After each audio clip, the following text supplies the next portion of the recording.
Okay. And we are good to go. What's going on, everyone? Welcome to the Shift Method podcast. Today we got Miss Tess Martinez with us. Tess, how you doing today? I'm great. How are you doing, Damien? I'm doing good. No complaints. We were talking off air right before we got started. Tess is in Lafayette, Indiana right now, not too far away from Purdue University. Tess, are you still freezing up there, even though it's almost May? No, it's beautiful today. It was a nice 70 degrees with 80-mile-an-hour winds. Oh, just 80? That's not too bad. Just 80, just a nice 80. Yeah. I got a client in Bluffton, and about a week ago, she had snow. And I was like, this is absurd. I don't know how y'all do this every single week. Honestly, yeah. When I had to brush my car off when I left work last Monday because it was covered in snow, I was very much contemplating why I live here. Sunshine State will always welcome you, Tess. I know. I tell all my Northerners, all my Midwesterners that the Sunshine State will welcome you with open, warm arms. I promise you. Don't tempt me. We'll get you down here one day. Don't you worry. Don't you worry. Absolutely. Well, so for those who don't know who you are, which it's, unfortunate for them, but they're going to know. For those who don't know who you are, can you kind of just tell everyone a little bit about who you are and what you do? Yeah. Well, my name is Tess Martinez. I wear a lot of hats. So I am a personal trainer by night, and I am a device technician by day. So I have a soft spot. I have a large part in my heart for cardiology, pun intended. Yeah. So I'm a device, like I said, device technician by day, trainer by night. I also am a superhero fanatic and an athlete, and I love Harry Potter. Yeah. So wait, hold on. Really important question. Which house are you? Did we talk about this? Are you team Hufflepuff? I'm team Hufflepuff. What you going to say about Hufflepuff, dog? I am a Ravenclaw personally, okay. But almost all of the important people in my life are Hufflepuffs. So that's what's up. Exactly. No, I know. Everyone, I'm just going to say this. Everyone shits on Hufflepuff. They do. Do you know what their logo is? A badger. It's a badger. Do not mess with badgers. No. Ever see the video Honey Badger Don't Care? I'll make sure to link it. I'm telling you. They're very kind, but do not mess with them or their friends. No. You're going to have all the smoke. All the smoke. Yeah. All right. No, absolutely. Well, Harry Potter aside, thank you for letting people know a little bit about yourself. And yes, I remember, kind of how we met. For those who don't know, we met at Purdue University. I was the GA there, and Tess is one of the trainers I had the pleasure of working with for, it was such a short amount of time, man. I wish it was longer. I miss all the trainers there. It was phenomenal. Me too. But I'm trying to remember, was I your TA first and then became your personal, your GA, or I'm trying to remember the order. Yeah. So I met you and through the co-rec first, and then we had we had one course together after that. That's right. Yeah, we had XPhys together. Yeah, after that. That's right. I had to drop that one because unfortunate circumstances, but I had to drop that class, and I was like, man, I had you and I had Audrey in that class. We were laughing every day, but I know it is what it is. You got to change stuff. Absolutely. Didn't I have you for one of Cassie's classes too? Yes. Yeah, I was your TA for. That's what I was saying. Yeah, I TA'd you for that first. You right? did. You were and correct. Then you went into the prep course. You were probably correct. Yes. I think that's right. See, that's my memory is not too good, but I think I got that one. Yes. So you went through the Purdue Health and Kinesiology. What were you applied kines or what was your? I was applied exercise and health was my major. So got you. Yeah. And that I was like the last class that was available for. It turned into kines after me. Got you. And did they have concentrations, or was it just the straight up degree? It was just the straight up degree. You could have done concentrations with it, but I just opted into the Gotcha. The degree itself. So you mentioned a little bit about, kind of what you do wearing multiple hats. So Yeah. just kind of give us, a rough idea, or like, I guess I should say a more detailed description of what you do or how you got into the fitness industry, I guess I should say. Yeah. So I feel like it was a long game for me. Growing up, my dad competed in national racquetball tournaments. So this is the first I'm hearing this. No kidding. Really? Oh no. Yeah. My dad is the coolest guy I know. Yeah. So he still to this day, he is still the national racquetball champion. So I felt like I was always in gyms, starting from a young age. And then my sister, she is 8 years older than me and also my favorite person in the world. She was and is an athlete as well. So I was traveling around basketball with her. And so I felt like all of my youth, I was in a gym and around athletes, around workout equipment, around resistance training, around all of those things. And I think that shaped me into who I was right from the start. So that was kind of the big piece. And then fast forward to high school, for people who don't know, I am 4'11". So I am See, she's small. honest about it. At least she's honest about it. She's not trying to say she's 5 foot. She is being honest. I am. My driver's license is another story, but we're here right now. So I'm small. And I think when I was growing up and going through, that time of high school, which is awful and great and all of those things. Yep. I really didn't like being small. It was just something that I just really got in my head about. I was small and I was very skinny and wasn't a fan. So I really went into the gym and started resistance training because I wanted to get muscular. I wanted to be one of those girls that like just looked like they could tear a tree down. Like, heck yeah. that was always like what I wanted. So that's when my fitness journey with myself started. And, from there I learned and I grew, what healthy goals are, what aren't with myself. And then kind of that led me into my major at Purdue, which led me into all of these great opportunities that I've had since then. And I feel like all of those things that I went through in my own fitness journey have helped me better help my clients and other people that I am working with in this field now.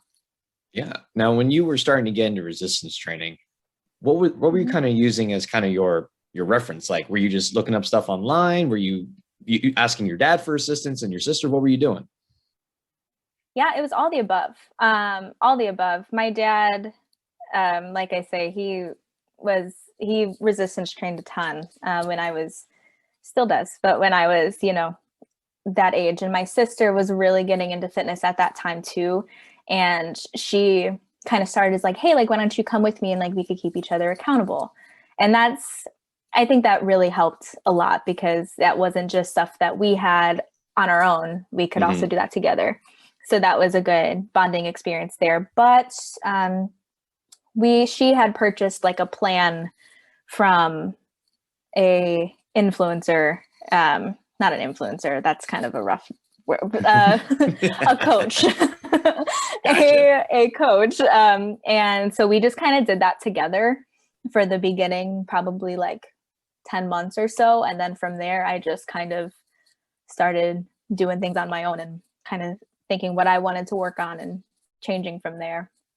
Yeah, that's awesome. I think people don't realize the value of having social support, especially when it's your family. Like we talk about, some of those barriers is a big thing, right? I'm all about behavior change, finding out ways to knock down barriers or at least lessen them. So that way people can see physical activity and be like, yeah, I can do that. Because if you believe you can do it, you're going to go and actually do the damn thing. Absolutely. So social support is one of those biggest self-reported, perceived, or actual barriers that people say, like, I don't know what I'm doing. I don't have people to hold me accountable. I don't have friends or family that are into it. So having your dad and your sister be an athlete and then showing you and going to the gym with you, that's awesome, man. You can't replace that. I can't, no. And yeah, the support system that I had and have currently, just through my family of then it was my fitness goals. And now it's my fitness kind of career that I'm making for myself. And I think that's something that was huge for me. So, yeah, of course. Now, so you start getting into fitness, you start doing some resistance training, you're doing these things with your family. What made you choose Purdue University in health and kinesiology specifically? Yeah. So, kind of a little fun fact here. I come from a dominantly IU family. Everybody that went to college in my family went to IU. Mostly. Sucks for everybody. them. We got a good one. Tess is on our side. That's what's up.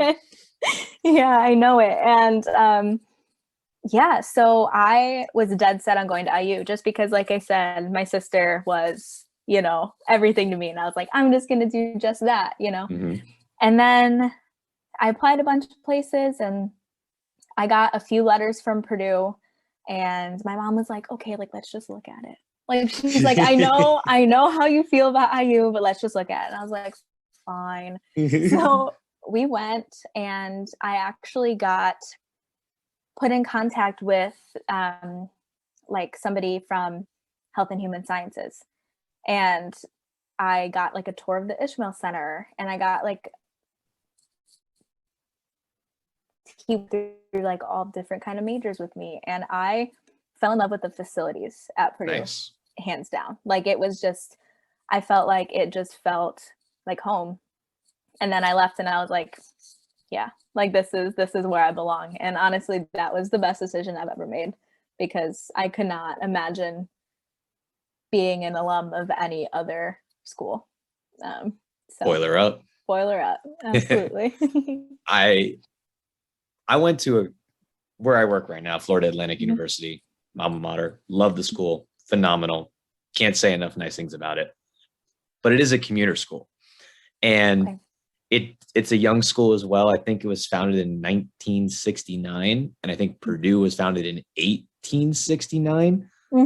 So when you go to Purdue, like, for those who are from the Midwest, they probably understand, or from a bigger, more, I guess I should say, prestigious or historical university, like, you feel the culture when you're on that campus. Yes.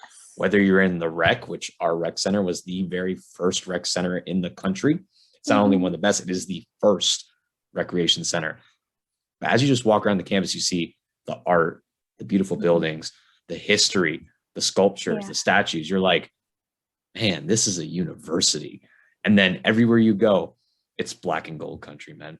I always talk about how I'll wear a shirt, or I'll have my backpack that has the logo on it, and I'm in Florida, and I'll just hear someone go, boiler up. And I'm like, where are you? What is going on? Like, FAU, yeah, we got pride, man. Like, we care, we love our school, but like, man, it's a different kind of feeling when you go to Purdue. So I'm glad you made that decision, because things would have been a lot different if you didn't. I'm sure it would have turned out just fine. You would have done amazing things regardless of where you went. But thank you. The Purdue experience is something that you can't replicate. It really is. I agree. So you get to Purdue, get into the major. Yeah. What made you want to go into the personal training route? Oh, yeah. So honestly, it was just one of those things where it was just that time in my life where I was just, like, I want to try something new that pushes me.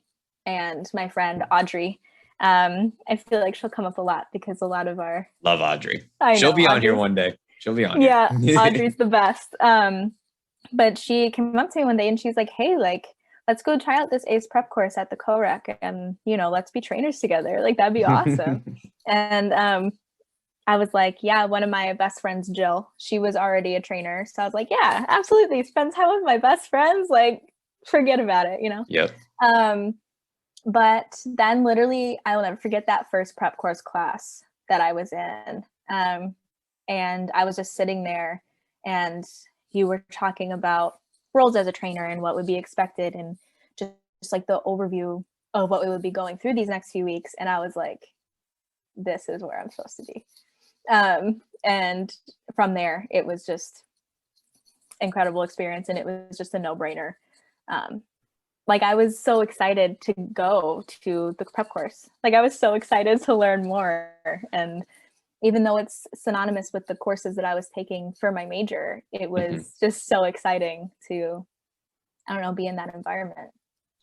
I remember you and Audrey for multiple reasons. One, you two were like some of the tops. That was a really good class actually that y'all came out of. We hired a lot of good people out of it, but you two were some of the top students, and you guys would always come after class and like have discussions like, hey, you were talking about this. What do you think about that? And you guys would always ask intriguing, thought-provoking things. And I was like, wow, these two actually really care. They're really interested. They want to be here.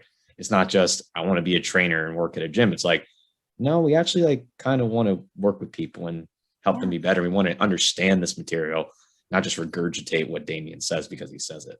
So that was really refreshing having you two in the class. Thank you. Yeah. Now,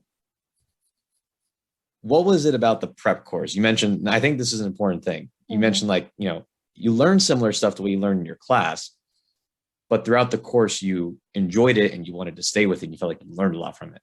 Yeah. What was it about the prep course specifically that you felt like you learned from and like maybe people can benefit from a class like that? Yeah. So a lot of my courses through Purdue were clinical based and hands-on and all of that sort of deal. It encompassed all of those things that I think similarly the prep course also did. But I think what the piece that really clicked for me at the prep course was it was always referencing to a certain goal. So it was like, yes, these are all of the different movements of the body, but this is what we want our clients to get out of it. And this is what we want to see on the other end. The work you put in here is going to be similar to the work that comes out on the other end. And this is, again, very similar to what I was learning in my major courses. But I feel like the way everything was taught in the prep course, it really allowed me to visualize actually working one-on-one with people, and how that would look to be. And I think a lot of those things I remember even now to this day, like with my clients that I still have, you know, that I think of what I learned in the prep course rather than what I learned, or addition to what I learned in my. Would you say that it was more like directly applicable? Like, of course, what you learn in like an EKG class is, especially for what we'll talk about later, especially for you, is extremely valuable. But is it that like the things that we did in prep course, whether it's program design, assessments, did you find that, oh, I can actually take this and just do it right now on someone, whether it's my fellow classmate or a client, and like I can really hone in my skill? Absolutely. I think you hit the nail on the head right there. Because when you're in those courses with my major, we're encompassing a ton of different careers and a ton of different ways that you can implement this knowledge that you're learning. Whereas in the prep course, it was really just, it was very easily laid out to be like, if this client, you know, has this issue, here's this. If this client, you know, and it's like, it allowed me to, I think, broaden my mindset even more than if I was just giving like all that information and then had to regurgitate it at a later time. Yeah, and that's the thing too. Like you guys did quizzes and tests quite frequently in the class, but the goal of the class wasn't to get an A on a test or a quiz. No. I didn't really, yes, I used, like if you were bombing tests every time, like you didn't pass the class. Yeah. But like, I didn't care if you like got 80s or 75s. I cared like if I talked to you as a person, do you actually understand the concepts and can you apply them? Anyone can read a book, regurgitate information, and choose, you know, out of 4, you know, choices, A, B, C, or D, and say, yeah, I know the answer because I remembered it because I read the book. That's great. That's an important skill. You know, there's something to be said for memorization and critical thinking in that regard. But I've worked with people who kill tests and then I put them in front of a person and it's like, where's that knowledge? Where's that intelligence? Where did it go? And that's because people are not tests. They're not multiple choice. There's parts of them. It's like, you know, client wants to lose weight, we got some principles, right? We got some algorithms we can run. Yeah. But what do you do when you hit, which you will hit at some point, what do you do when you hit that roadblock and like the thing you were taught doesn't work? Mm-hmm. Can you critically think, apply immediately, take into account that you're working with a human being that has emotions, is in a particular environment, and make sure that you're picking the right course of action? Yeah. And that is something that is very difficult, I think, to teach in a classroom, but it should be regardless. Right. And I think similarly, kind of to what you said, I consider myself kind of the inverse of what we said. Like, I have extreme test anxiety, and I always had like such a hard time with exams and quizzes. I remember you tell me, you'd be like, Damien, school's not for me. You would say that to me. It's not. Yeah. I'm one of those people where like, but I was, but you're in it. So you do it, you rise to the challenge that is in front of you. But I don't say this jokingly, like, you're not stupid. You're not. You're very intelligent. And like I said, there's some people are good at both, right? Audrey Lynn, for example, very smart and can critically think very, very well. Very well. Mm-hmm. But just because you can do well, or just because you don't do well on tests, it doesn't make, and that's the problem, I think, is like people, I think, get very easily discouraged. It's like, absolutely, crap, like I'm doing horrible on these tests. I'm getting stressed about them. I second guess myself. And then it's like, I guess school and higher education in general, or these advanced concepts, even if I'm interested in them, they're not for me, I guess. And that's horrible. No, yeah. It is a rough feeling. And as somebody that I felt like a lot of my nights in college was like, Tess, girl, what are you doing? I'm still considering higher education to this day, just because there is ways, that you can get through it, but it is something that you have to know about yourself going into it. You are going to have to put in triple the amount of work that probably a normal student will have to. You have to be okay with, like I said, rising to that challenge. And I mean, so for me, learning hands-on like that was the best way for me to really feel comfortable in the knowledge that I was gaining. And that's the thing, just taking the prep course without talking to you about testing afterwards, you could have fooled me that you weren't the best test taker because you were one of the best students in the class in terms of applying knowledge. If you do decide to, and again, big disclaimer, not everyone needs to go to grad school. Right. I always applaud people. I think everyone should seek education throughout their entire life. Mm-hmm. Just know that you don't have to go to grad school. But Tess, if you go, I'm gonna gamble. I'm feeling lucky today. I'm gonna gamble and say you'll do better in grad school than you did in undergrad. Because grad school isn't so much about, especially for science majors, isn't so much about taking tests. Yes, there might be tests, but a lot of your class is going to be writing papers, coming up with projects and doing critical thinking, conceptualizing of here's a problem, or here's a thing I want you to focus on. Can you make a cool idea or a cool project outline out of it? It's not here's the materials, here's the things you got to study, here's the exam, right? It's not that much like that. It's a lot different.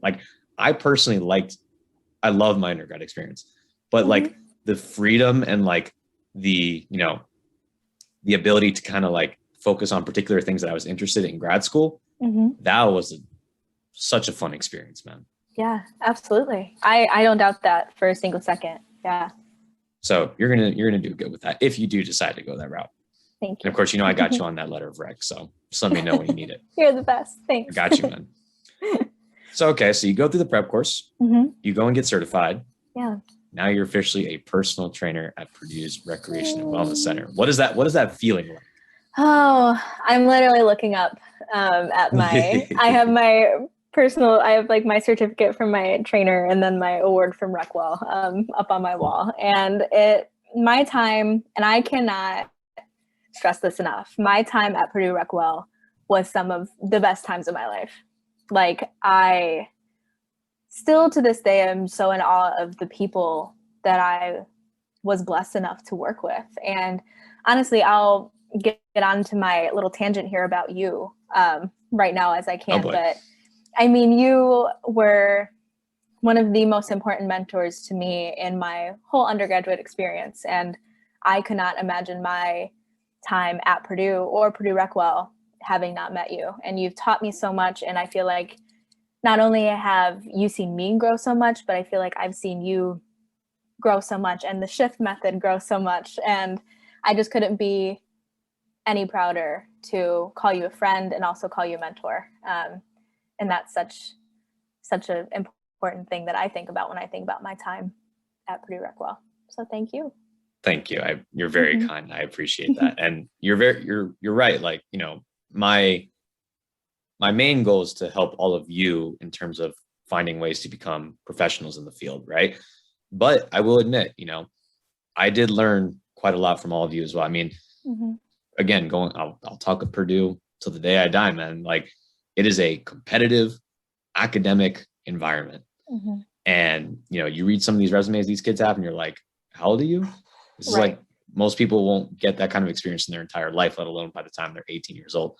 So we had a very large, diverse team that had a bunch of background, bunch of experience, and I learned a crap ton from all of you. So, you know, the feeling is mutual, to say the least. So thank you. Absolutely. Absolutely.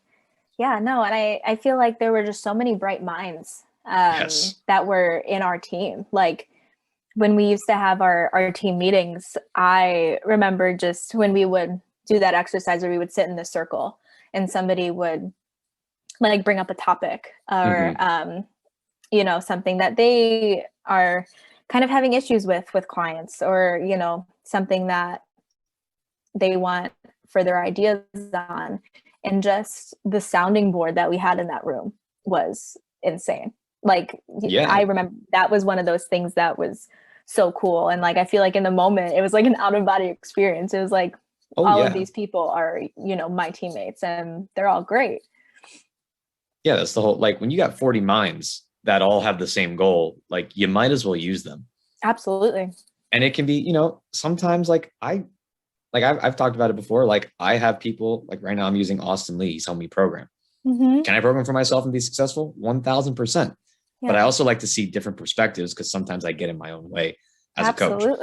Absolutely. It's very easy to get in your own way as a trainer. And, you know, there's going to be people who do better things, whether it's programming or client relations, than you do. You're not going to be the best at everything. So you might as well pick each other's brains and try and learn something. Absolutely. And I feel like if you're not, then you're not giving yourself the best opportunity to grow into the best whatever you are, you know? Couldn't agree with you more. So you get on the team, having a, you know, a hell of a time. As you start like becoming, you know, established, you start getting clients. What would you say developed as kind of like your fitness philosophy, or even what it might be today, if it's still the same, or how it's changed? I feel like whenever I get asked this question sometimes, and I feel like I'm always like, like, what is my fitness philosophy? And I think it is something that has been the same throughout my whole journey, from even when I started to continuing my journey, but also helping others on their journey. And that's to take care of you for you. So to live your healthy lifestyle for you, to work on your lifestyle for you, to work on you for you. Because I feel like now we live in such a society that we have so many or so much stimuli coming from all different directions. And it's like, wow, like that person on Instagram is perfect. Like, I'm going to do her little 5-minute booty workout every day that she says that she does. And, you know, like, it's like, are you doing that because you think that that would better you? Or are you doing that because you think that that's the eyes of society, like, wants you to be? Yep.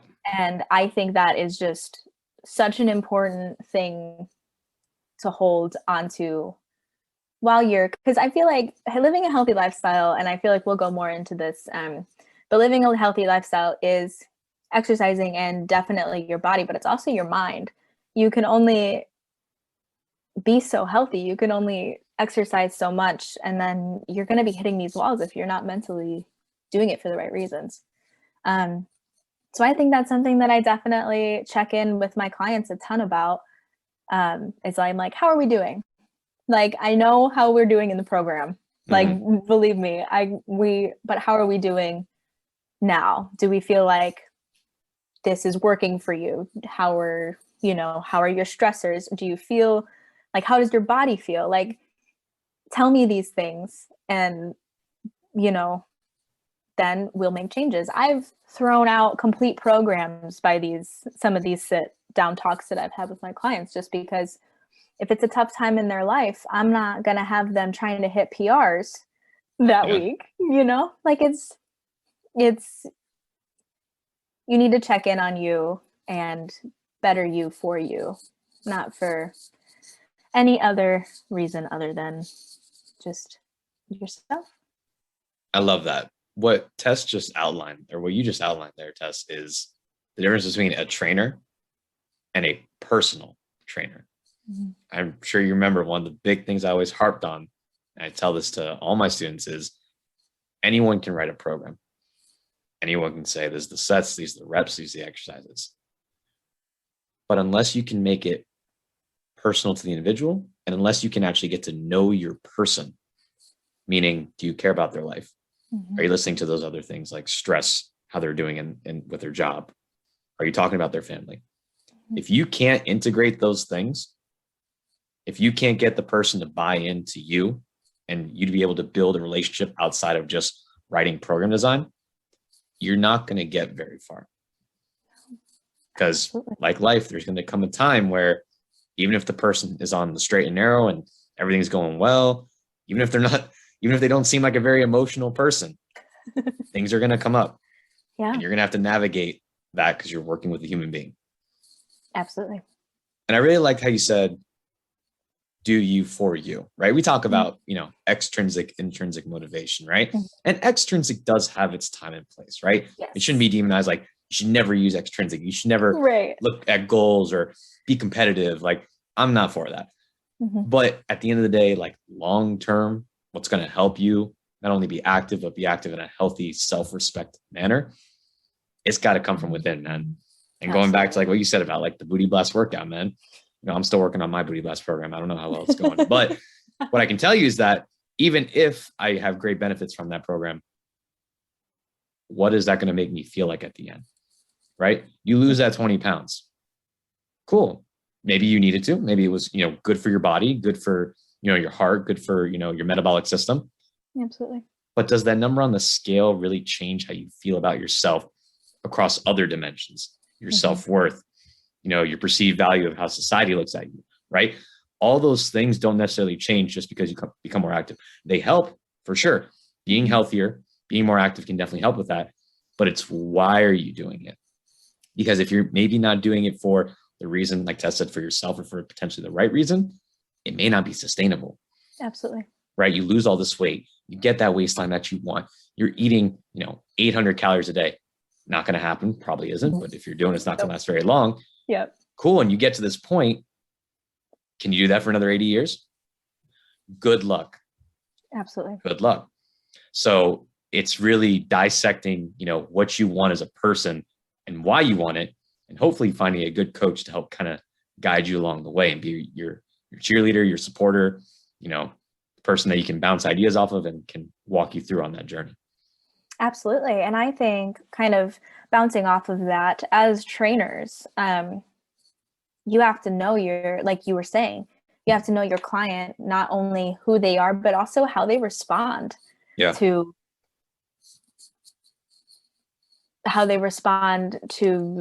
being pushed. Yeah. So I feel like I had some clients where, they really like the encouragement, and I'm great at that. I will be your number one cheerleader. That's right. On the sidelines. Absolutely. But then once, my first client that I had that was like this, I will never forget it. He did not answer to that. He did not answer to being encouraging. So I had to kind of be tough with them, and I could do that too. But I know that was a very interesting time in my time as a trainer at that point, because it was a whole different test I had to turn on.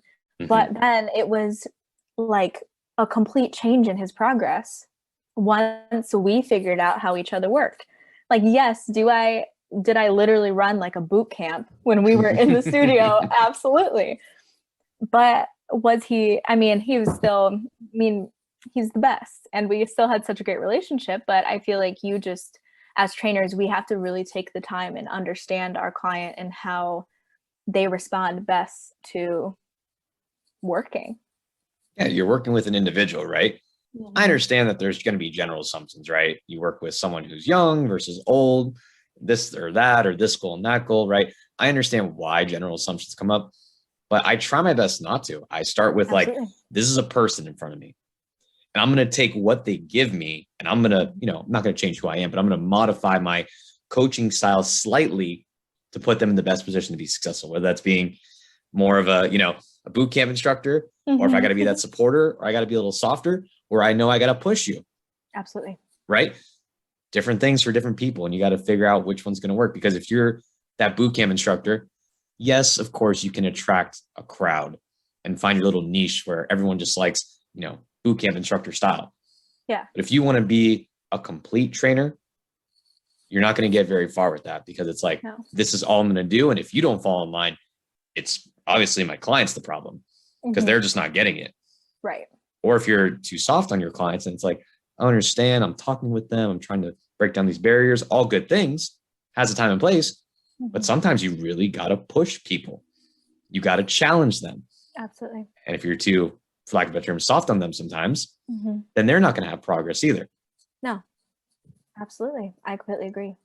It's like you said, wearing multiple hats, right? Multiple hats. Yes. Very good. So I'm going to do, a bit of a 180 here. So now I want to start talking about China a little bit, because you had the wonderful opportunity to go. Was this your sophomore year, your junior year? When did you go? My junior year summer. So going into my senior year of college.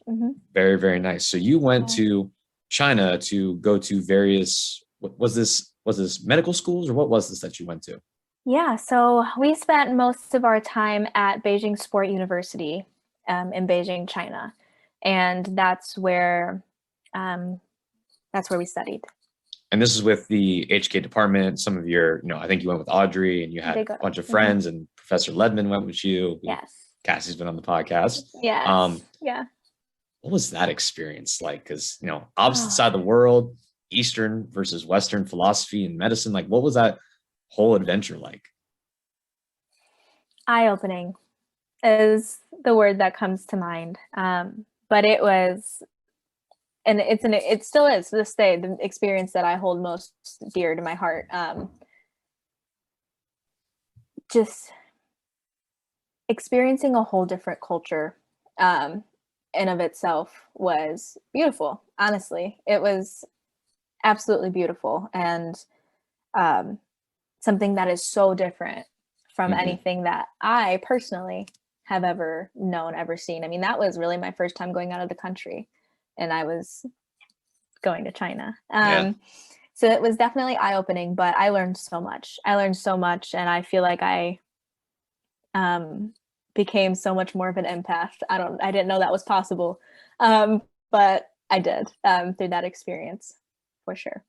What things did you learn? So you said the Beijing School of Sports Medicine, you said? Beijing Sport University. University, my apologies. So Beijing Sport University, what did you learn there that you took home with you? Yeah, so a plethora of things, really. So the big thing, we got to learn a lot about traditional Chinese medicine. So the main points that we got hands-on experience with, which was insane, was acupuncture, cupping, and scraping. And we got to learn a little bit about, the hows and the whys and the whats of it. And then we got to actually do those practices. So there's not much else that will bring you closer to your friends other than sticking needles in them sure. And putting fiery cups on their back. But it was, incredible. And I think the whole embodiment of Eastern medicine is just so fascinating to me. And like I said, you could kind of tell, like, from my fitness philosophy, I am a big proponent of like checking your mind and also like checking your body. Yeah. And I feel like that's such a big piece in Eastern medicine, is healing the mind and then healing the body. Whereas Western, we're all like body, body, body, body. Like, it's like, you know, I feel like we're missing the mind connection somewhere. Yeah. With a lot of, and as somebody that does work kind of closely with Western medicine now, and as a in cardiology, I'm kind of seeing how they differed even more. And that was, you know, years ago. Yeah. But so their biggest thing is the chi. So chi is like, it's the flow of energy throughout your body. So if it's throughout, you know, your whole body. So if anything comes up that blocks the chi, it can cause illness, it could cause soreness, it could cause all of these things. So that's how, you know, cupping comes out and scraping comes out and acupuncture. So you're targeting those places where your chi is blocked, and you're, you know, trying to alleviate that. So your body, your mind can essentially heal your body. Gotcha. Now, when you were there and yeah. they were talking about, like, you know, the mental side of things from an Eastern perspective, were y'all introduced to things like yoga, Tai Chi, meditation? Was that part of y'all's curriculum? Tai Chi. So we got to choose some courses. There were some that we all did as a group, and then we got to choose some on our own. And Tai Chi was one that I took on my own, just because it was very fascinating to me. It was very Karate Kid, and I was very, you know, like super excited to get started. And I will never forget, I'm very competitive at nature. I am just a ball of fire when it comes to competition, as you know. And so it was this man, this pretty short man, like probably like my size, my height man, was teaching us Tai Chi. I know, like he was, you know, it was a small man. And he was teaching us, you know, the basic movements of Tai Chi and all of that. And there was this point where he would come up and he'd be like, "Don't let me push you over." And we would have to, like, you know, hold our stance, and like he would just push on us with the back of his hands. And, you know, when it came around to me, and I was like, he is not moving me. Like, there is no way. And sure enough, barely pushed me, and I topple over like a ball. And I'm like, what the heck? Like, I was planted. I had all my muscles were tensed up. I'm like, everything was into, you know, standing, like, you know, planting firm. And we learned that it's not about the defense. It's about visualizing, you know, it was like plant like a tree, but also flow like water. So your energy is always flowing, even when you're planted. And it was just so interesting. And then he would turn and he would be like, "Okay, you try to push me over." I could not move this man if my life depended on it. Could not move. And I'm like, it was incredible. It was absolutely incredible. And that's all about the chi and the energy in you flowing through your movements, and how much power that you can get through that. And that is insane, because I feel like that's so different than what we're taught. And, you know, in Western medicine, you know, we're not really taught in that kind of aspect of, you know, energy flowing through you. And but I saw it with my own eyes, so it was pretty cool.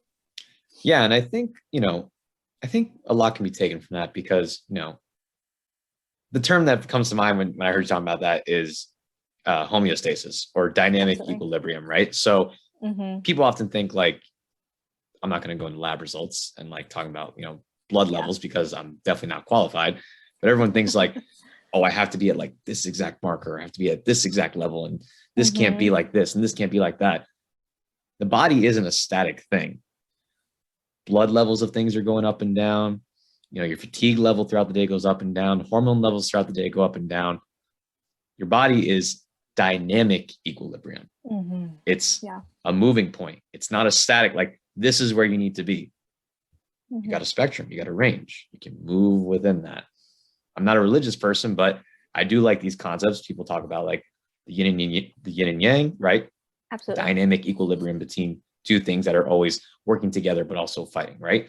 The body in some regards is a lot like that. It's always trying to stay in balance in one way or another.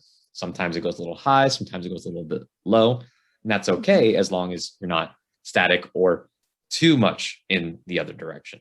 So that's a pretty cool concept that you learned. Absolutely. Now, did you take any of these concepts and apply them to your role as a personal trainer? You say, I learned this, I was able to use this with my clients. And what was that? Yeah, so I did kind of change my warm-ups and my cool downs a little. So that was my biggest, I feel like I changed quite a few things just here and there that I saw differently. But I feel like we're taught textbook, ballistic stretches and static stretches and like all of these, there you have everyone in the book, but I was starting to cool down with like not meditation, but just like taking a second. Like let's just like sit. Let's sit and let's, we'll hold a simple static stretch and we'll catch our breath and we'll, feel what we just did today. And I think that's something that I did get some good positive energy feedback from my clients with, because, we would just run through static stretches talking. At the end, on a cool down, we would be talking about, what they're going to do that evening or, how the session went and all of that. But I was just like, let's just take a second, like me and you, and like, let's just check in with how we're feeling. And I think they really enjoyed that. And so that was a big thing that I started after my trip. Very cool. What, I think you mentioned this a little bit, but like, if you had to look and say like, here's what I noticed from, and this kind of ties into your role a little bit because you do work in medicine to some extent. What do you think I'll talk, great things about the West all day, but of course we're not perfect. So what do you think the West can learn from the East when it comes to medicine or exercise in general? Yeah. So I think as something that I've touched on is the mind body connection is huge, which is something that I will say Western medicine is starting to really trend towards. I was going to say I feel like we're starting to get there towards mental health and awareness and things like that. But I think we're long overdue, to say the least. Yes, I agree. Yeah, because I know, we're starting to do like depression screenings at my work and all of that, which is incredible. No kidding. Wow. That's awesome. Yeah, absolutely. And as like a vital sign, which that's sick. It's great. I love that. Yeah, absolutely. So I think we're definitely trending in that direction, but I think we could be there. That's the biggest thing that I would say. Because really, if you're sick, your mental health has a lot to do with your will to fight, your body. Your body needs that influence. And your brain is so powerful. So if your mind isn't there, then your body won't be as powerful as it could be. Yeah, I think that's something that's huge in Eastern medicine. I couldn't agree more with that. And I won't get into the argument of like, what do you mean by your mind? Do you mean your soul? Or those separate things? I won't get into that debate. But here's one thing I will say.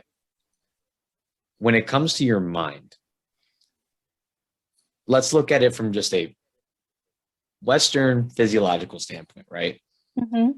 Your brain. Yeah. It's an organ. It has functions, but it's a very, very complicated organ with very complex functions. Yes. We have a good understanding. We have a pretty proficient understanding of the rest of the body, and we can do amazing things. We're just starting to scrape the surface of the mind, I feel like, and realize that, when it comes to anxiety, depression, OCD, whatever things that people might be dealing with, the first thing is we're not vilifying them as much as we used to. No, right. Absolutely. Because here's the thing I always say to people. When someone has cancer, do you make fun of them and shun them from society? No, you don't. Why? Because they're sick. Mm-hmm. To no fault of their own for the vast majority of people, right? Of course, I'm not going to get in the debate with like lifestyle and everything, but at the end of the day, when someone is sick, you should be there for them to try and help them. Absolutely. And come together as a country, as a nation, and be like, hey, we're trying to help the sick, right? No one says, oh, kid with leukemia, like, he's got leukemia. That's weird. He should be over there. It's like, no, we're going to do donations. We're going to do organizations. We're going to get with them and try and help the kid. You hear someone say I'm depressed or anxious. Number one, it's very complex. Not everyone knows what that means. Like when I'll never forget the day. And I remembered I was in high school and I heard a comedian talk about depression. And because he said he's depressed. And he's like, depression isn't that you're sad. It's that everything's going right in your life. And for some reason, you're still sad. And that made such a light bulb. I was like, why are you sad? Like me being an ignorant high schooler. Why are you sad? Life is great. Look where you live. What's going or people that are anxious and have anxiety. Like, what are you anxious about? Everything's fine. Your life is going well. It doesn't matter. Absolutely. Because a organ, the brain, a very complex, unique organ, is having an issue. But rather than looking at that and saying like, hey, let's work on trying to figure it out, make you healthier. We're going to find ways to do so. Instead, because it's your mind, which relates to who you are, maybe your soul, your personality, whatever you want to call it, people look at that and they get scared and they don't want to talk about it. And so what do we do with things that we are scared of and don't want to talk about? We demonize and we shun. Absolutely. And so I think because of that, historically, people who are dealing with mental illness or struggling, cognitively or whatever it may be, they've kind of been shunned and put to the side as like, that's we don't talk about, or we don't, even entertain those people. But now it feels like it's finally changing. And it's like, you got depression. Okay, you're still a human being and you're still, worth getting better, and you're still worth being social, and you're still worth having friends and a family, just like someone with leukemia, just like someone with cardiovascular disease. You just happen to have a particular issue in a particular part of your body, and we're going to work through it. And I'm so glad we're getting there, because I really think I'm noticing it. I noticed it at Purdue Recwell because we had a very large wellness initiative, but I really think this country and the West in general is starting to make that change. It's very exciting. I agree. I wholeheartedly agree. Like I say, it's a thing that you should check in on just as much as your overall physical health. Your mental health is, like you said, it's just as important. I'd argue in some cases it might be more, because like you said, yes, your physical health can, damage you psychologically because you start, you're sick and you're like worrying about being sick. But for anyone who's had psychological or mental health issues, man, it's rough, and it does directly impact your physiology and your overall health. Absolutely. And it's in some regards, like, because there's less help for it, it's harder to get better. And because it's so complex, we don't know as much about it. Or even further, like less accessible help. Yes. Like it's not affordable most of the time to most people, and it's mind-blowing that if you recognize that you need help, and whether you need to seek therapy or you need to seek some sort of assistance, and you recognize you need that, but then you need to be like, wait, my insurance won't cover that, or I don't have, and that is, I think, such a flaw, because it's just a whole snowball in itself. 100%. But, I mean, I completely, and that's something that I will be excited to see us continue trend towards, in medicine, in Western medicine, especially. Even if people can afford it, like, I don't blame people who like, I'm a firm believer, like one thing that the West does get right is like, people might say we're over medicated. Say what you want. We have a long life expectancy and people have better quality of life because of medicine. Yeah. Different conversation about how much we use it or if we use it too much, whatever. I understand why some people dealing with mental illness are hesitant to take medication. Yes. Because that puts you in the, for lack of a better term, I'm not using this to insult people. It puts you in, oh, you're crazy and have problems, Ben. And it's like, great. So now I have to take this medication and now it's stereotyped. So now I know what the perception is going to be when I tell people. Right. And then the treatment's also complex because it's like, yes, the pills may help, but like rather than you have a heart issue and it's like surgery, pills, exercise, this is cognitive behavioral therapy. It's talking to a therapist. And it's like, that doesn't sound like a very straightforward thing. Right. Because it's not. Right. It's not linear. No, not at all. Yeah, I agree. We're trying to solve the world's problems here, Tess. But we are. We won't do it World on this one, peace. unfortunately. But we're getting there. We're Yeah. getting there. So kind of the last thing I want to ask you about is about being a device technician. So this is really cool. I always like to highlight different fields that people can go into as a profession. Yeah. Because the more that people, hear about, I can do this job or this job when I'm in a health field, it gives them more avenues to find things that they may enjoy or that they're really good at, and hopefully they can get a job in. So what exactly do you do? What is a device technician for those who don't know? Yeah. So my position is kind of unique, which is really cool. So I manage and run a device clinic. So anybody that has an internal pacemaker, defibrillator, any type of internal device, I manage them. And it's very interesting because these devices are so at the peak of technology, which is incredible. So there's a lot that goes on with it. They come in and we get to interrogate their device and we can basically talk to it and see everything that it's doing. The energy that needs to be put out. So for pacemakers, for example, the energy that is needed to pace their heart, dependent on what their needs are, dependent on their heart health, dependent on what their reasons for implanting a pacemaker is, depends on how much they need to be paced. So some people, are completely pacemaker dependent, where they need it to live. And then there's some people that only sometimes, they need some help, and other times their regular rhythm comes through. So, I am in this position now. It's going to be coming on 6 months soon. And just now I feel like I am getting comfortable with my position. Nice. Because it's such a learning curve, because you're learning so much hands-on information about devices, and it's reading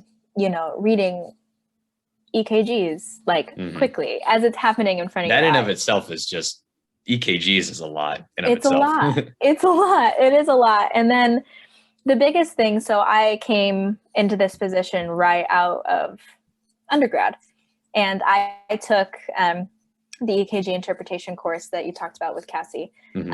I did take that course, and that's kind of how I knew that I was really interested in this kind of stuff. But it's very interesting because now once I'm in this position,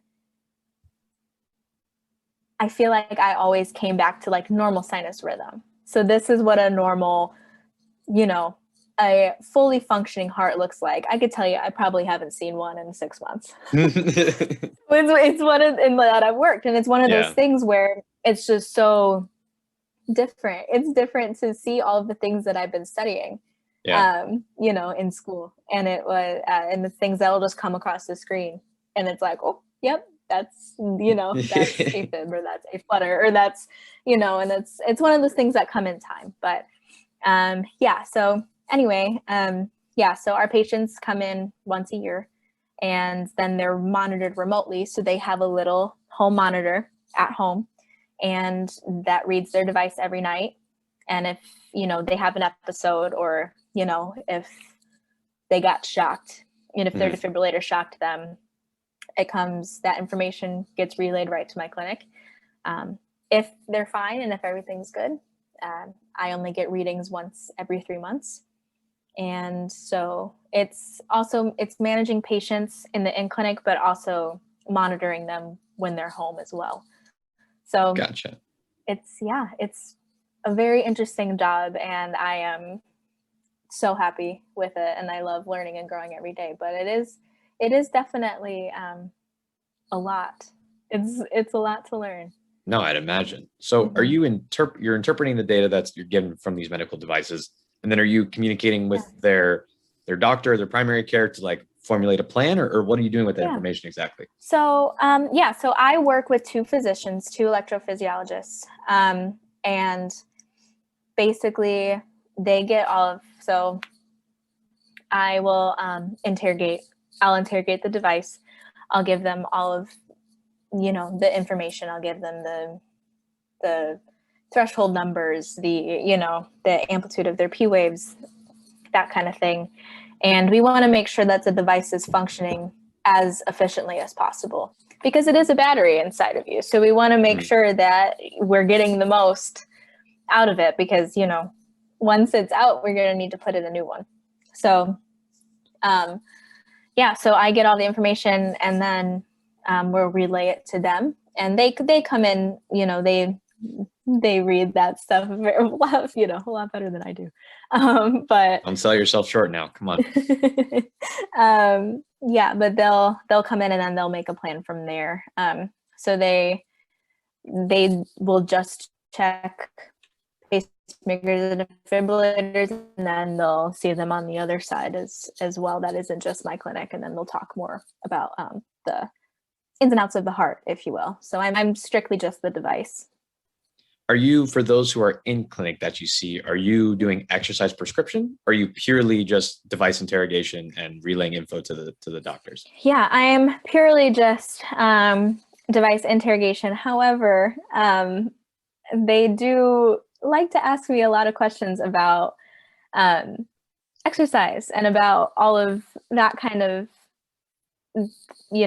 thing. And while I am not an exercise physiologist, it is kind of interesting because they get excited to talk about exercise with me, which is, if you get excited to talk about exercise, that is all, and then I just gladly have the physicians give them a referral to cardiac rehab. And then that's just lovely.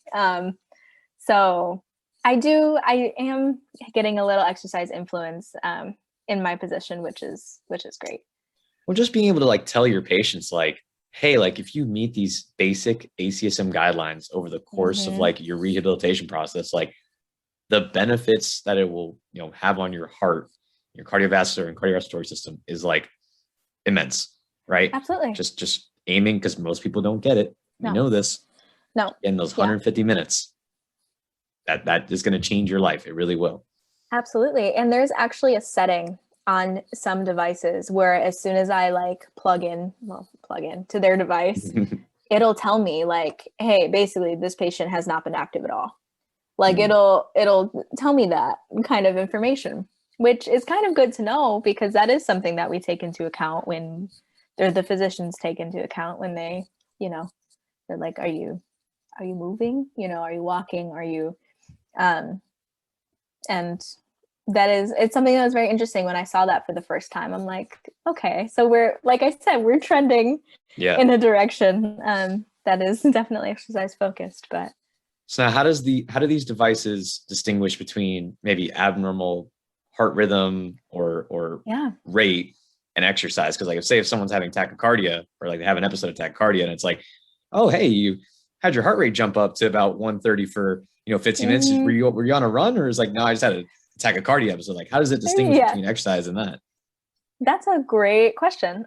So there are different modes that a device can be set in. So there's something called rate response as a mode that can be turned on for those patients that are pretty active, or their heart rate is prone to be higher when they do activity. And so basically it will pace the heart And if it realizes that you're doing exercise, it'll raise your heart rate on its own. No and then kidding. It'll come back down, and then it'll raise it up. Especially for people who are pacemaker dependent, this is huge. Because they couldn't normally on their own raise and lower their heart rate in a natural sense, right? Yeah, That's because insane. because the main reason why you get a pacemaker put in is bradycardia, slow heart rate. Mhm. So these people have a heart rate of 20 or 30. Wow. And then they'll get a pacemaker put in. So rate response is a great thing because it'll notice that you're doing some exercise, it'll bring you up, but there is an upper limit. So for a device, there's a lower limit and an upper limit. So mostly your people who have a device will never go below around 60 beats per minute. It will never drop below that. The upper rate is variable, depends on the person. Usually for older, it could be anything from like 130 to 160. But yeah, so, and it will definitely also, there's mode switches and all of that. So it'll also recognize the heart rate, and it'll switch the energy to a different mode. And it's very smart. I was gonna say it's very unique, like that it can actually, trigger if you want to increase your heart rate or not. That's really, really nice. So when most of these patients, are they like a particular like category? Like are these people who've suffered stroke, or these people who have SA node issue? Like what is the main demographic, if there is one, for who you're working with? There really isn't. It's a ton. It's an array of people. And there's also a lot of different devices. So, we have pacemakers, we have defibrillators, and then we have loop recorders, which are just these little itsy-bitsy little guys that you put in, and they just record everything. So that'll happen if somebody like passes out and we can't figure out why, or things like that. So that's why I say like I'm a device technician, because it's a whole lot of different cardiac devices. But there's a lot of people who have sick sinus syndrome. There's a lot of people who have AV block. AV block is probably one of the most common that I see. Usually 3rd degree complete AV block. This was one that really got me when I started. A lot of AFib. Okay. AFib is very, very common, which it was something that, was always big and scary to me in school. Mm-hmm. It was but it is something that I see quite a bit. So that was something that was very interesting to me when I started.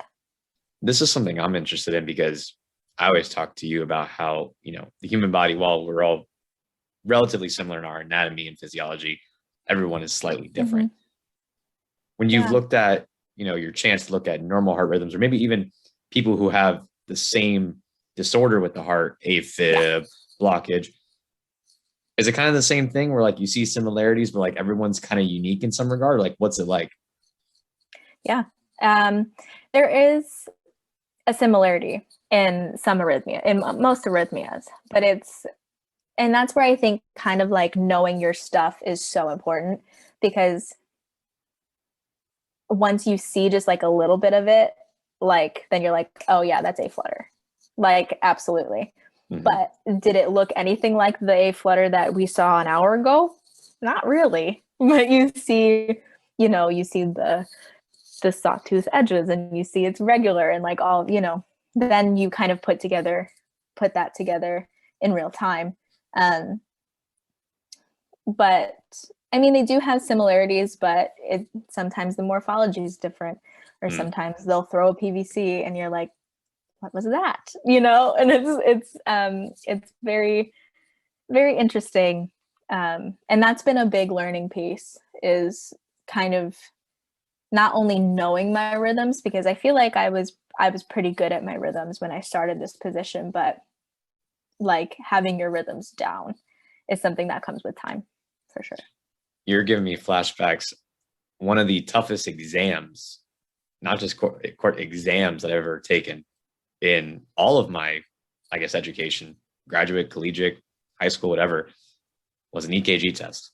in undergrad towards one of my last semesters. It was a class I loved. I think it was exercise prescription, where we basically went over, it was like physiology, but then taking exercise physiology and directly applying it to various modalities of exercise and meeting ACSM guidelines and what that looked like on the body. And I believe it was one of our final exams was like, here are a bunch of EKGs. What's the problem? And it was like counting the boxes. And I'm looking at these and I'm like, I'm pretty sure I got a C on the exam. Like I did not do well. And I was like, these all look the same. Yeah. Or there's just so much going on. I don't know even where to start. Right. And I'm like, I know what a normal one looks like. Absolutely. And I learned all the terms and I'm like, dude, that one looks just like that one. I don't know what I'm looking for. So yeah, it's very difficult work, to say the least. It is. Yeah. And that's actually something interesting. When I first started, so they were really jumping into training me. They would show me a lot of the remote interrogation. So people from their home monitors, it comes with like strips. And they would tell me like, what is this? Like, is this normal sinus rhythm? Like, and I would almost always get it wrong because normal sinus rhythm doesn't mean it's PQRS. You know, it doesn't, it means that it could be really wonky, but that's that person's normal sinus rhythm. So I see. That was my biggest thing to get over when I first started. And I think that's something that's important for people to know if they are going into some sort of position like this, like right out of undergrad, or even as like after graduate school. I mean, when you start getting that hands-on experience, like definitely like don't beat yourself up about it, because I was like, who do I think I am, trying to figure, thinking that I knew all the, and it was, it's a learning curve, and nothing's ever going to be like a textbook. So you just have to, you have to understand that and give yourself time and patience. And when you're training for your job, every expert was once a beginner. Absolutely. So it's being humble enough and being like, yeah, I'm going to make mistakes. And, of course, in healthcare and science fields, the mistakes can be, very costly. So it's important to make sure we do our due diligence, but you got to, do your best to not beat yourself up and to be like, okay, I'm learning. These mistakes are things that are going to help make me a better professional at my job. Yeah, absolutely. I like that you talked about, if you're someone's interested in this position, because that's something I want to go into is, so for students who they're hearing this like, wow, I didn't know about this opportunity. I didn't know I could do this potentially with an exercise science or physiology degree. This sounds cool. What kind of advice would you give for them, and like maybe some like tracks that they can do, whether it's coursework they can focus on, or, whatever they can do to maybe help get them ready to apply for this job? Yeah. I think a big piece would be EKG interrogation. So there were a lot of online resources that I gathered through my course work that I did at Purdue that I still use. I think Helio is one of them, Life in the Fast Lane. I will give you all of those. But there were a lot of those online courses really helped me out. There's a lot of literature that I have, or that was given to me when I started this position, that is so helpful. So definitely really getting your rhythms down and knowing that piece will look incredible on your resume when you do come in to a job like this.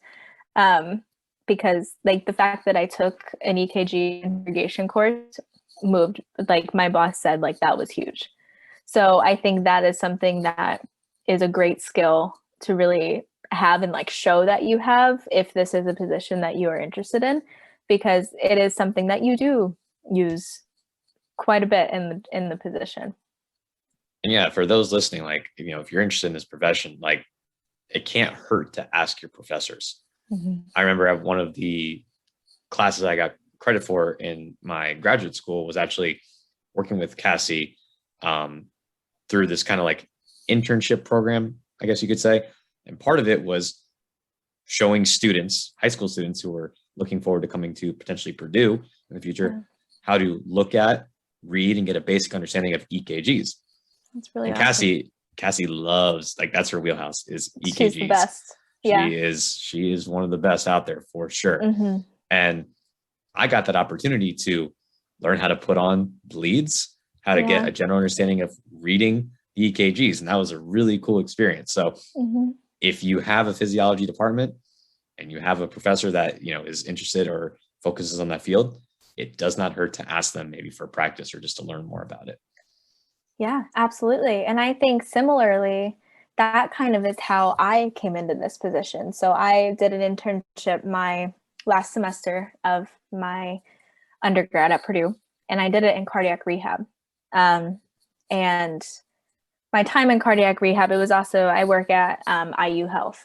So it was also part of IU Health. And it was a great experience, but I remember having people come in who had just gotten devices implanted. And I was just so fascinated with everything about it. Like I would like be poring over their charts of like the implant note and like, you know, what the device representatives from the companies would have said, you know, this is their interrogation and implant, like this is their, you know, their modes, their parameters, which is something that I didn't know a single thing about at that time. But now, you know, it's really, really interesting. And my supervisor at my internship and the people that I worked with kind of saw my enthusiasm and my interest in it. And then when this position came up, they recommended me for it. So I think definitely putting out your feelers is a big thing there as well, because I would have never found this position and found this passion if I didn't take that first step into kind of being like, yeah, I like cardiology. I like the function of the heart, you know, let me take this first step and figure out if this is something that, you know, I would be interested in doing. And now I'm so thankful that I took that first step, for sure. You got to do process of elimination. I always tell people exercise science is a wonderful field because up until you graduate, you can kind of go in a multitude of directions. It also sucks because up until you graduate, you can go into a multitude of directions. And so oftentimes people, it's like getting an essay. I've said this a million times, but it's so true. I have to say it. It's like getting an essay and it says, write whatever you want. That's awesome that you have the freedom, but it's like, what do I write about? Yeah. But in the moment, you're like freaking out after, you're like, what am I going to do? Yeah. What are you going to do? So the best way to learn is, of course, you know, generally people in exercise science, they at least know, like, I like sports, so I think strength and conditioning, or I like physiology, so I want to go the cardiac phys route, or, you know, I like personal training, so I want to go the business, recreation, whatever, personal training side. Yeah. But try it out before you graduate. Absolutely. Please get an internship, offer to do some, you know, extra volunteer hours where someone you can do it for free, or maybe if you can find a job that pays, heck, even better. But don't wait till your last semester. No. Think you want something and then go, oh, fuck, I do not want to do this. And you're like, I guess I'll go to grad school. Not that there's anything wrong with going to grad school and getting extra education. No. But you don't just want to go or extend your time because you felt like you missed the bus, for lack of a better term. Absolutely. I also did an internship at Purdue in a wellness facility. So it was with dietitians, and there were some nurses on staff, and it was very interesting work. I think that it was something that I was really considering, because I was thinking, you know, could I go into this wellness space if I bring in RDs and, you know, I put my training background and we help, you know, all these different kinds of people try to meet their goals. I feel like that's a step further from training that, you know, you could kind of jump into. And I saw this wellness facility and it was great. And I spent about, you know, I think like 3 or 4 months there, and it was great. And the work was great. But at the end of the day, when I would leave, I didn't feel challenged. I did not feel like I was like, wow, like that today pushed me. Like today pushed me as a healthcare professional. Like today made me grow exponentially. Like I left and I was like, yeah, I did good work. And that was something that I wouldn't have gotten if I didn't try. And, you know, then if I would have picked that position, and then I would have just been mediocre starting out my career. And whereas now in my profession, I am pushed every day. And that is something that one of my favorite things about my job is that I get to grow and I get to learn, and I'm constantly being pushed out of my comfort zone in the best way. And that's something that, again, trial and error. And that's so important. There's that competitive fire, everyone. Love to see it. Love it, love it, love it. Where are you going from here? What's the next steps? Yeah, that, Damien, is a great question. Don't we all wish we knew the answer to that one? I know. I have a lot of, I'm like I said in the intro of this, I wear a lot of hats. And I can see myself wearing quite a few more. So I may want to go into so I could see myself going different directions. I could see myself continuing my career in cardiology, and I can see continuing my career with this clinic and growing it, and then maybe moving on to being a device rep or being somebody that works for a company that makes those devices and basically becoming an expert on how those devices work. I think that would be even more challenging, which, you know, lights a fire under my ass, and it's super exciting. But also I could see, you know, I do still train. So I work full time in the clinic, and then I also do train part time in the evenings. And I do hustle. I am hustling currently, but I could see, you know, really wanting to move forward with training as well. I think that I could really capitalize on my clientele and really grow my brand into something more if I decided to put in that effort. So I could see it's a crossroads, and I will, you know, life will happen. So I will be equally as happy no matter which way I go. But it's nice to have options, and it's nice to have things on the horizon. Options is always a good problem to have. And I know whatever you're going to do, you're going to make sure that you're successful, and that you're helping people, and that you're doing a hell of a job like you're doing right now. So keep up the great work, Tess. Love to see it. Are you currently accepting clients right now? No, but yes. So maybe. Yeah. So for those interested, where can they find you? Yes. So you can find me at my Instagram. So my DMs are always open, not even if you are looking to be trained, but if you just want to talk about your fitness goals, or you just want like a safe space to talk about, hey, like I'm feeling discouraged about my body, my life, my, you know, my fitness journey in general, please just say hey. Like I am all about that positive community. So my Instagram is T Martinez Fit. And yeah, I have my email also in my bio in that, so you could email me if you have, if you are looking for program design, or you are looking to meet one-on-one. I do virtual clients. My clients are all over the country. Nice. So, getting in the game. I like it. Absolutely. And don't let Tessa's confidence, competence, and competitive nature scare you. Trust me. I mess with her because she's 4'11". It's easy. But don't let that scare you. In all seriousness, she's a sweetheart. So if you talk to her, it's going to go well. She's going to listen to you. She's going to give you great advice. She's going to be there for you. Coach, friend, passing person, whatever it may be. So please, if you want some good information, do yourself a favor and reach out to her. Y'all know where you can find me. I'm at the same place. I ain't going nowhere. Instagram at @the_shift_method. You can also go to my website, theshiftmethod.org. Blog post 3. I know I've been working on it for a very long time.